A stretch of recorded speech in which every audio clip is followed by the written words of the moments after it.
Sénégal, bonjour. Il a tout bas. Mbaké. Au menu de l'actualité de Tribune quotidienne ce matin, le journal du groupe des médias de révéler 131e édition du Grand Magal de Touba. Tous, tous, à l'appel du 18 Safar de Cheikh Ahmadou Bamba, Khadimou Rassoul. En tout cas, entre prière et recueillement, la présente édition sous les eaux rappelle tout simplement et tout bonnement Tribune quotidienne avant d'ajouter la BNSP. La BNSP a déployé un dispositif exceptionnel de 554 hommes et 93 véhicules. Bon, véhiculer la bonne information, voilà ce que fait Tribune quotidienne, histoire d'indiquer 75 incidents ayant entraîné le décès de 5 individus ont été enregistrés.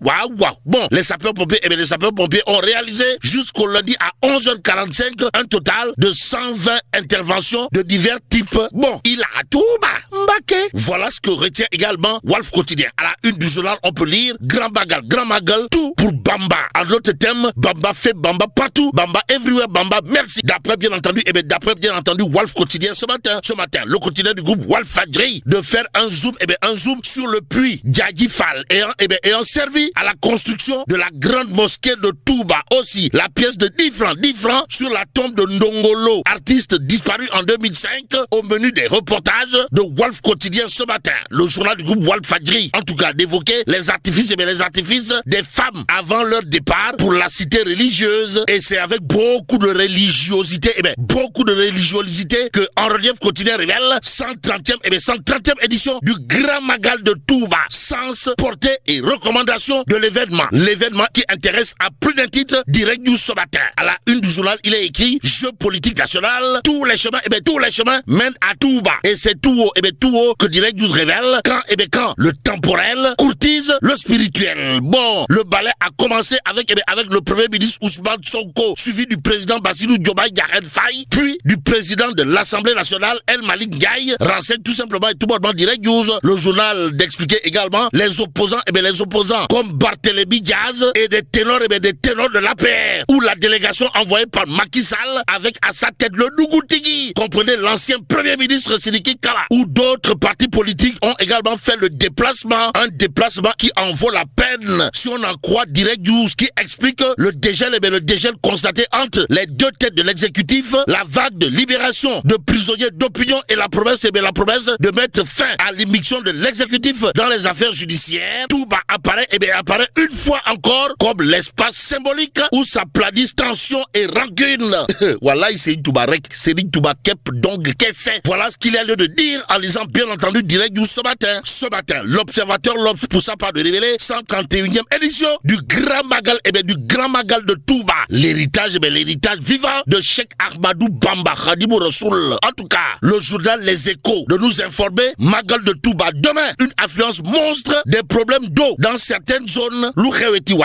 75 accidents déjà recensés, 170 victimes, dont 5 morts selon les sapeurs-pompiers. Aussi, 3158 gendarmes, 233 véhicules et 102 motos ont été mobilisés pour l'événement, explique Les Échos au journal. D'ajouter, Serigne Mamor Mbaké explique en long et en large Touba Tchekanam. Aussi, on a injecté plus de 5 milliards à Touba par la force d'une solidarité communautaire, dira bien entendu Serigne Mamor Mbaké à propos de Touba Tchekanam, explique Les Échos. Mais l'écho favorable dans cette histoire est à lire à la une du Dakarois quotidien, le journal de révéler convergence de millions de pèlerins à Touba. Et là, le Grand Magal vibre aux 4 coins du globe. En d'autres termes, le Magal de Touba est une fête mondiale, informe le Dakarois quotidien. Restons avec le journal qui parle de gestion des inondations à Touba, histoire de nous apprendre qu'un audit s'impose si on en croit le mouvement Nailer de Babacar Mbaye Ngaraf Babacar Mbaye qui arbore son Djamput,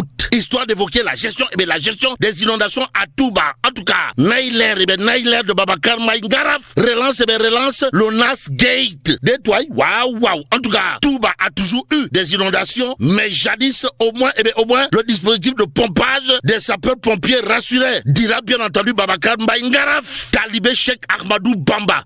Si on en croit le Dakarois quotidien, dans le journal, il est toujours question de pavé dans la barre, pour ne pas dire de coup de pied dans la fourmilière, voire de Punkalibambou Kourou Baïfal de Ngani Babombol de Bouride, signé bien entendu Babacar Mbaye Ngaraf, à savoir ce qui n'est pas le cas aujourd'hui. Bon Dieu, où est passé, où est passé l'argent dit dépensé, dépensé pour prévenir ce fléau, pour prévenir les inondations de Touba, s'interroge Babacar Mbaye Ngaraf. Bon, ceci justifie une fois de plus l'enquête que Nailer de Babacar Mbaye Ngaraf réclame Raking Tak Taf Taf et Johnny Johnny, c'est-à-dire Souket Bouket, voire Ken depuis un an. En tout cas, gestion catastrophique de ces catastrophiques des inondations à Touba. Un audit s'impose selon bien entendu le mouvement Nailer de Babacar Mbaye Ngaraf. Le Dakarois quotidien de révéler que l'organisation en question relance l'ONAS Gate. Surtout que nous renseigne bien entendu, Tribune quotidien, les politiques minimisent les inondations, les populations de Touba sous le choc, mais choquées également. Les populations de Tcharoy Gage le sont. Sur en quoi Tribune quotidien, à la une du journal du groupe D-Média, il est écrit détresse à Yera, Tcharoy-sur-Mer et Mbao. La houle a détruit des centaines de maisons. Limba Diamel. Source a pour ça part d'indiquer Tcharoy-sur-Mer assailli, assailli par une forte houle. Elle risque l'effacement. Effacement Radim. Voilà ce qu'il a lieu de dire à ce sujet. Au sujet de la convocation du journaliste Harouna Fall. Source a de donner des informations, en tout cas, convoqué après avoir fait état d'un bus transportant des Sénégalais et qui aurait disparu. Harouna Fall de IGFM libéré. Bon, cette convocation fait suite à une information relayée par le site d'information du groupe Futur Média faisant état de la disparition d'un bus de 70 places convoyant des Sénégalais. Renseigne Source A au journal d'ajouter, selon la source de nos confrères, non seulement le véhicule n'est pas arrivé à destination, mais ni les passagers, ni le convoyeur ne sont joignables et que le bus serait attaqué à l'intérieur du territoire malien par des djihadistes. Bon, l'un des chauffeurs a joint l'association pour lui faire part de l'attaque et qu'elle a même saisi l'ambassadeur du Sénégal en Côte d'Ivoire pour l'informer de la situation. Situation oblige, source à propos justement de la convocation puis libération du journaliste Harouna Fall, alias Rodn, d'expliquer, certes le bus est bien arrivé au Sénégal, mais une autre source de CNM a confirmé que le bus a été bel et bien intercepté par des djihadistes, mais ces derniers se sont juste contentés de dépouiller les passagers avant de les laisser partir, ce qui nous permet de partir à la rencontre justement de Tribune quotidien, le journal en tout cas d'indiquer affaire du bus disparu au Mali, le journaliste Harouna Fall alias Rodn, entendu puis libéré. Et là, mais là tu dongue de Tchei Allah. Bon, que Dieu préserve le Sénégal.